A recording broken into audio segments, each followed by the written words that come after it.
Welcome back to the video, guys, and thank you guys for joining me, your boy Tony, for another banger. I'm excited to be here with y'all today. I actually forgot to do an intro for this video, so I'm doing it right now as I'm editing it. But I do want to go over kind of how this story went about, because you guys just see what happens but don't know why it happened. So I get this call. My homie hits me up, tells me he's trying to go back to stock. He was trying to go VHR manifolds. So we do a straight trade for my HR for VHR manifolds. And if you guys are big VQ guys, you guys will hear about the forums and all the discussion tabs and stuff about how the VHR manifolds are so much better than HR. So I decided to give it a try, gave in to the temptation. I ended up actually doing a straight trade for some VHR upper and lower manifolds with the fuel rail for my upper and lower HR manifold with the fuel rail, because you need all those things in order to do a straight trade on the actual car, because it won't bolt up if you do mix match parts. With that being said, guys, I hope you guys enjoyed the video. Mad Scientist is going to help me out take care of this project for y'all. So I hope you guys enjoy it. Make sure to hit that subscribe button. Make sure to hit that like button before you even get into it. And appreciate you guys for watching, man. Enjoy the video. Here I have everything you need to VHR manifold swap your entire HR. So with that being said, we're going to start off at the bottom. I got new gaskets. These are regular HR ones. Well, I mean, they're all the same, you know, because bolt pattern is the same when you go to the heads. I got new ones because my other ones were fried. These are AutoZone. These are the best ones I could do. It's gonna have to come off again for me to do boost, so when I go boost I'm gonna get the proper ones, because these are like paper, or I don't know what it is. Those are not the best. But this one, we're gonna need a VHR lower manifold. We're obviously gonna need the paired upper VHR manifold, but that's not it. These are the HR throttle bodies, and this is my delete kit that I have, and this is the sensor from my HR, and all that is the same. This sensor does not get plugged because it doesn't have anything. This bolt has to be there because otherwise it'll leak air, and this one also has to be there for the same exact reason. Something else we need is the actual fuel rail. This is the fuel rail off a 370, and then you know how this is the front of the fuel rail, and then right here goes a hard line connected to the fuel regulator that's in front of the motor. Well, we're gonna need to replace that hard line that connects it to the fuel regulator, because we need to have a VHR one because of the angle that this is sitting at. So there's that, and that's it. These are my stock HR injectors, and not much to it than that. Like I said, these gaskets were pretty much fried, you know, so I'm glad to be throwing new ones on there. I don't know if they're supposed to be any better stock format, because I believe these are stock. I am gonna get them ported, but not right now because I would need a retune. So we're gonna rock them like this, clean them up, and then get ready to throw them on the car along with that one. So with my boy's in shop, is the current owner of this one. Y'all seen it? He's got a whole thing going on. Something that we're gonna work on today is Domi's gonna explain a lot better than I can. I think they dropped a bunch, but these are messed up, so we're gonna fix those threads. I'm gonna show that. Oh yeah. You're gonna explain it a lot better than I can, Zane, so okay, if you could please. What happened here, the threads got pulled out of this lower manifold. So what we're gonna do, we're gonna open it up with a larger drill bit and then resize it with the special tap. And then what this tap does, it kind of has the same pitch as the original, but it's like I guess you can say it's almost like an M9, I guess you could say. But we're gonna put M8s back inside of it. So it's gonna be a stainless steel inserted thread, so it'll be stronger than the aluminum. Nice. And he's doing it because I don't know what I'm doing, you know. So I didn't even know this was a thing. Actually, airplanes a lot of the time have this, like on spark plugs. All aviation spark plugs are helicoiled from the factory. Isn't that a better design? Because boy, can you not? You can replace these now when you get fucked up. You can easily replace like an aviation spark plug or this. You know, you just pull it out with a pair of pliers or something.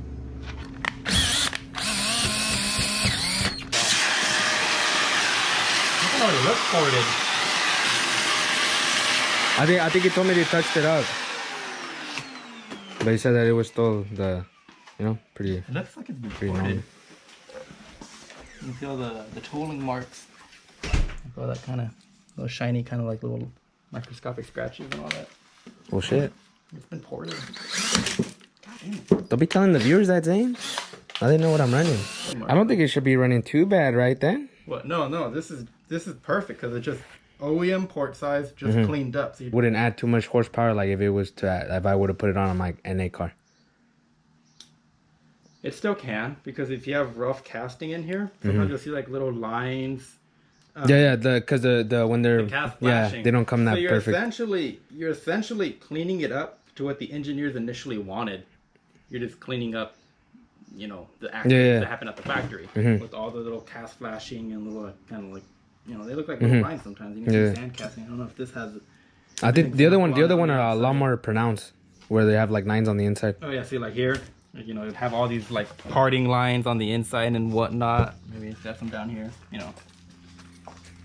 Because what happens, they make molds and the pieces of sand get kind of like stacked up together. Yeah, what is this? What is this? This is sand casted. These are just like little ridges. Did you see these markings? It might, oh, like that? Yeah. That looks like someone, you know? Yeah, so I think that might be like a batch number or a lot number. Oh, interesting. And so, cool. But yeah, no. So you'll see kind of like just, yeah, like little lines like this, but on the inside, because you can see like this was probably a piece, like a mold of sand casting here, because that'll get pulled straight out, which was met up to another piece of sand casting that went here, which will get pulled out, and then, you know, another one here. So that's like 1, 2, 3 pieces, and then maybe the individual runners, you know, inside of that sand casting. But obviously they, you know, you'll see like little like kind of tabs hanging onto things sometimes, so they, you know, they always have to cut off the tabs, you know, and then machine these flat surfaces. What difference are there, like aftermarket fuel rails compared to like the stock ones? Aftermarket fuel rail just might be a larger capacity, so it holds more fuel, right? Yeah, so when you floor it, you have like a reserve of fuel essentially. Is that it? Or like, why are they so much more expensive? Because they're like 5 times as much. They could be like, sometimes, you know, you see like a billet rail, you know, billet isn't cheap to machine. You know, like OEM, it's very just kind of, you know, cheap and get it out the door. Like you can see there's an OEM high pressure rail, you know, it's not very pretty, you know, just to get it out the door. Yeah. You know, like everything just kind of like put together real quick, you know. But that's a high pressure rail. Those are, all of them are pretty nice. You don't ever replace high pressure rails anymore on a GDI motor. You know. So they did a pretty darn good job. Everything looks nice and smooth and clean.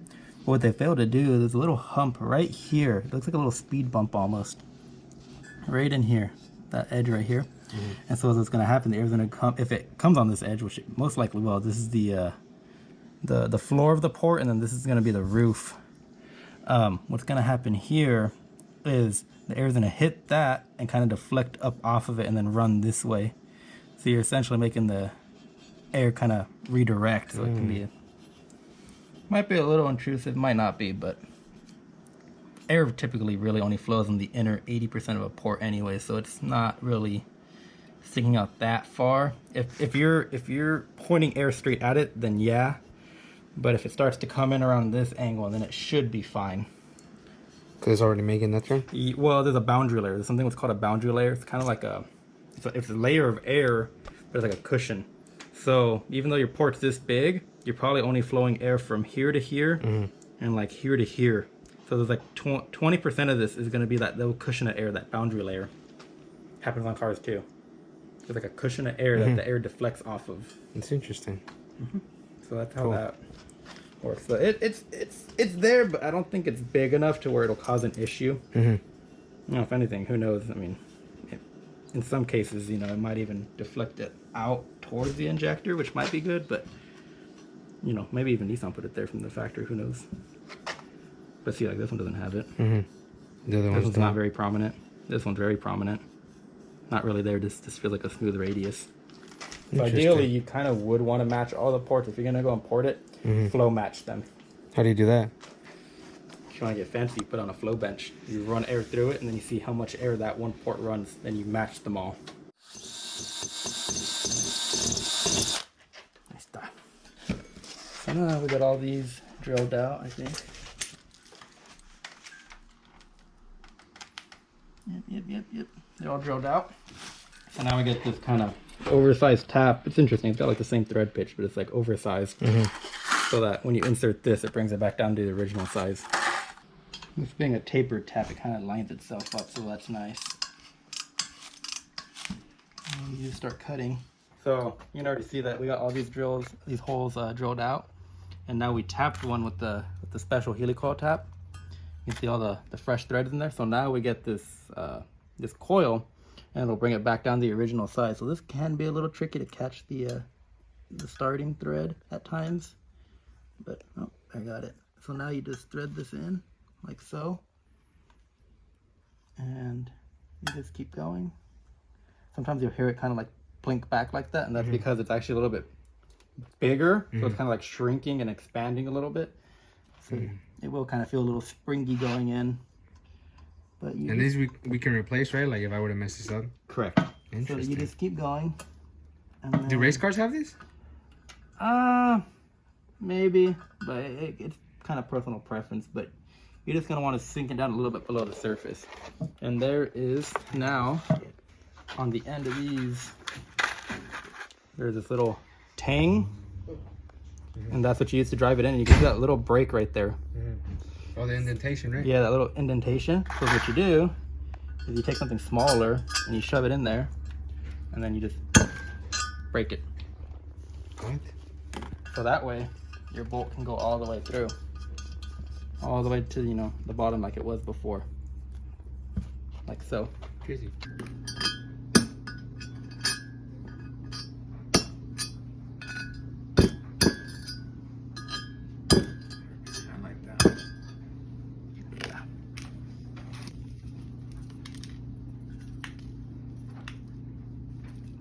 They're there. See? There they are, the little tangs that you used to drive it on by that edge. It just breaks off.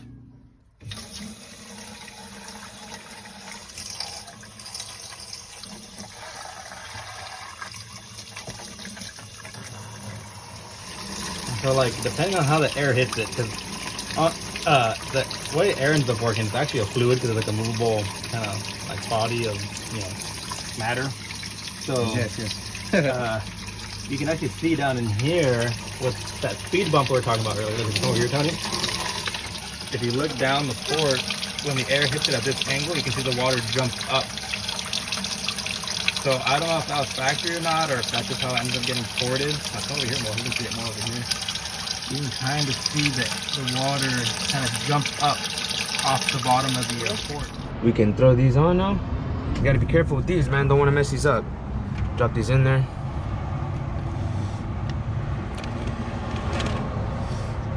That should be good. I already cleaned it up from the bottom. It looks pretty good. So we're just gonna throw it on there. I don't exactly know where the front's at. Let me know where the front's at. This is how you know it's a G37 though. It says 37 on the bottom right now. I'm just looking for the front though. Put this in there. There we go.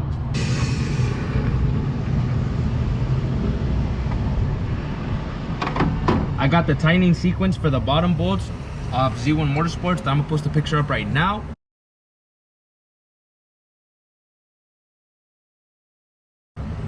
But I'm just gonna do it real quick. Once you got your stock injectors in there with the clips, you can go ahead and throw them on. That's how they go.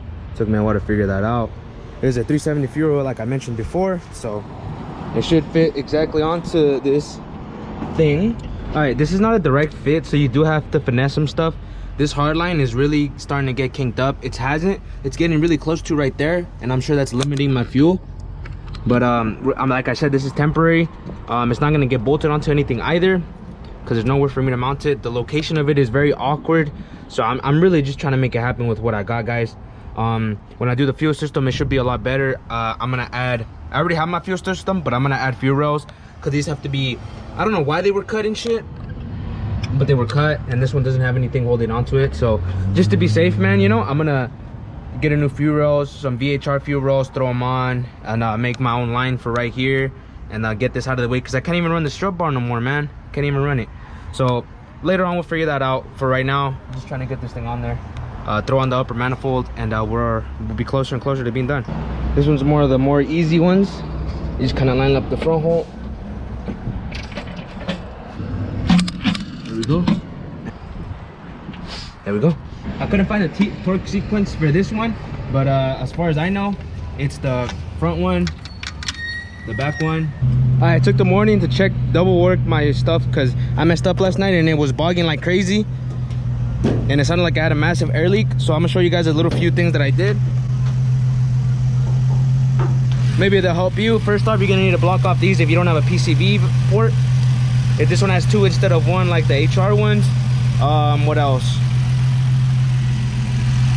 This you need a plug, because it just goes through the plenum. This sensor you just kind of leave on there, don't take it off, because it will be a hole and it will be a leak. I plugged this hole right here, and I plugged this other hole underneath this barb right here. I plugged those, and then I put it back exactly the same way, and it works perfectly fine now, no issues. So there's that. Sounds perfect, sounds good. Before it sounded like it was misfiring and stuff. Now it sounds pretty. Sounds like a 370Z. Y'all hear that VHR, baby? Oh, y'all hear that VHR, baby? So I think the last thing we need to do is go for a little spin, see how she feels. Unfortunately, we're in traffic, but I'm gonna try a spot that somebody told me about near my house, so we don't have to go far, because we would have to go far in order to find a spot. But let's try to find a spot.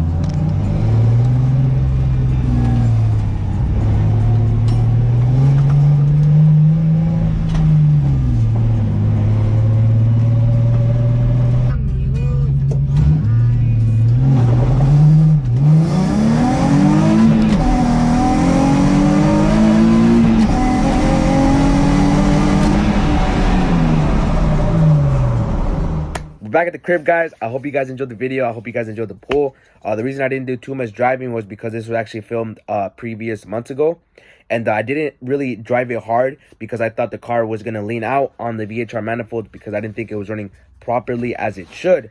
I've always heard that you need to get retuned to have ported manifolds, that you need to get retuned to have VHR, that the ECU is so sensitive, this, and that. I actually had a very big talk about this with the mad scientist that you guys saw in the early videos, and he's been in a couple videos, actually. We had a discussion, and this is very important. We had a discussion, and we talked about how the AFRs will adjust themselves through the tune. So in the car will not the car will basically tune itself based on the parts combination that you have. It's not automatic, it's not super snappy, but I do think it works, and I do think it's gonna hold the car upright. And I say that because I've been driving the car for the past months. I don't know how long it's been since we actually filmed this video, but it's been months, and I've been beating on it in the past like 3 weeks, and it's been solid. No tune, no nothing. Same admin tune from 2 years ago with the stock HR manifolds, guys. I'm telling y'all, this works. Now, the reason that's very important is because the next video will be a dyno, and we will finally be able to see how much the car makes after so many freaking years, guys. I kid you not. I'm super hyped. Make sure to subscribe so you guys don't miss out on that dope video. I know hundreds of you guys have been asking me for that number. And another reason that's very important is because once I find a sandblaster, these bad girls are going to get them on there. Because the car can adjust AFR on its own, so it doesn't need to be retuned necessarily for me to run. You feel me? So be on the lookout for that video, guys. I just wanted to give out a quick little hint. I hope you guys enjoyed the video. If you guys did, make sure to smash that thumbs up button. Hit that subscribe for the next videos that are incoming hot. And I hope you guys have an amazing, blessed day. And I'll catch y'all on the next video.